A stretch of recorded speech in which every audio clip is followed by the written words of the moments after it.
তারা এখনো স্বপ্ন দেখে যে দেশে আওয়ামী লীগ আবারও ক্ষমতায় আসবে কি না, কিন্তু শেখ হাসিনা ফিরে আসবে। আমি আপনাদের চ্যালেঞ্জ করে বলছি, কোনো ব্যবসায়ী, বাংলাদেশের একজন ব্যবসায়ী কেউ আমাদেরকে একটি টাকা চাঁদা বাবদ কিংবা স্বপ্রণোদিত হয়েও আমাদেরকে দেয়নি।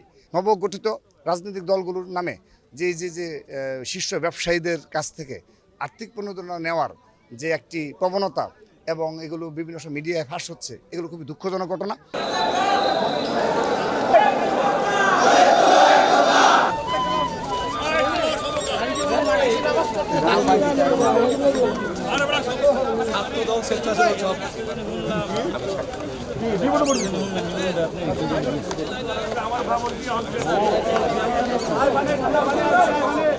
গুলি করে হত্যা করেছে, এই একটি জলযন্ত্র ইতিহাস থাকা সত্ত্বেও এই সামান্য কিছু তরুণ প্রজন্মের প্রতিনিধি রয়েছে যারা এখন পর্যন্ত কিন্তু সামান্য অনুশোচনা নেই, অনুতপ্ত বোধ নেই।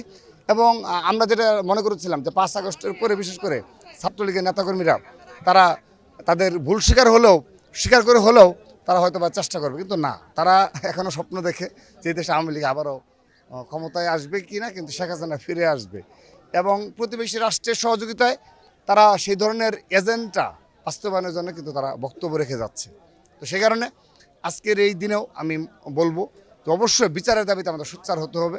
তারা যেন আবার কখনো তাদের সঠিক বিচার হয়, তাহলে কখনো এই বাংলাদেশের আর কেউ এই ফেসিবাদের অংশ হবে না। এবং এই ঈদে আমি আরেকটি বিষয় উল্লেখযোগ্যভাবে দৃষ্টি আকর্ষণ করতে পারি, বিশেষ করে আপনার এই সর্বশেষ রমজান মাসে দেখেন ছাত্রদল আমরা অসংখ্য কর্মসূচি পালন করেছি এবং আমি ব্যক্তিগতভাবে একটি দিন রেস্ট পাইনি। তো আমাদের অনেকগুলো কর্মসূচি ছিল, আপনারা দেখেছেন। এবং আমরা শেষ দিন পর্যন্ত, শেষ রমজান পর্যন্ত আমরা চেষ্টা করছি আমাদের ছাত্র সংগঠন হিসাবে, একজন সচেতন রাজনীতি কর্মী হিসাবে সাধারণ জনগণের পাশে দাঁড়ানোর জন্য আমরা সেটা চেষ্টা করেছি। তো এই অসংখ্য কর্মসূচি বাস্তবায়ন করতে গিয়ে এবং এই আজকের এই ঈদকে কেন্দ্র করে আপনি সারা বাংলাদেশে, আমি এটা বলেই যাব, সেটি হলো উল্লেখযোগ্যভাবে কোনো নেগেটিভ নিউজ কোনো সংবাদ মাধ্যমে আসেনি, যে কোনো চাঁদাবাজি, বৃহৎ আকারে কোনো চাঁদাবাজি হয়নি। আমি আরেকটি বিষয় আপনাদের বলতে পারি, চ্যালেঞ্জ করে বলতে পারি, সেটি হলো বিগত সময় দেখা যেত যে এই দেশে যারা শীর্ষ ব্যবসায়ী ঈদ উপলক্ষে তাদের কাছ থেকে চাঁদা আসতো রাজনৈতিক দলের যারা ক্ষমতায় ছিল তাদের নিকট।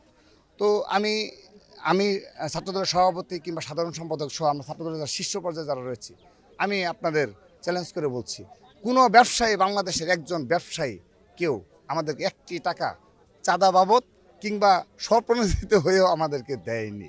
কারণ আমাদের সেই কালচার পুরো বিলুপ্ত করা হয়েছে। বিগত সময়ে ফেসিবাদের সময়ে যে ছাত্র রাজনীতি দেখেছে সেই ছাত্র বাংলাদেশের কখনো কায়েম হবে না।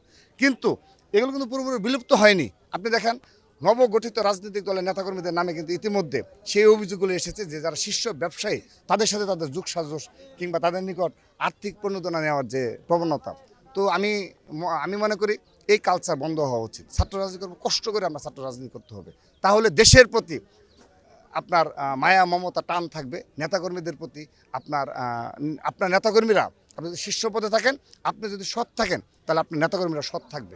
সেজন্য আমরা সে পর্যায়ে রয়েছি। অর্থাৎ সর্বশেষ যে কালচার, এই কালচারগুলো বিলুপ্ত করা উচিত। নবগঠিত রাজনৈতিক দলগুলোর নামে যে শীর্ষ ব্যবসায়ীদের কাছ থেকে আর্থিক প্রণোদনা নেওয়ার যে একটি প্রবণতা এবং এগুলো বিভিন্ন মিডিয়ায় ফাঁস হচ্ছে, এগুলো খুবই দুঃখজনক ঘটনা। আগামীতে এগুলো থেকে তারা বিরত থাকবে এবং ছাত্রদলকে আমরা বিরত রাখতে পেরেছি। এবং আর কখনো ছাত্রদলের রাজনীতিতে কখনো এই ছাত্রলীগ কিংবা নবগঠিত রাজনৈতিক দলের নেয় কোনো প্রকার কোনো শীর্ষ ব্যবসায়ী হোক কিংবা ঈদ উপলক্ষে হোক, বিজয় দিবস উপলক্ষে হোক, কোনো দিবস উপলক্ষে কোনো চাঁদাবাজি এই বাংলাদেশে হবে না ইনশাআল্লাহ।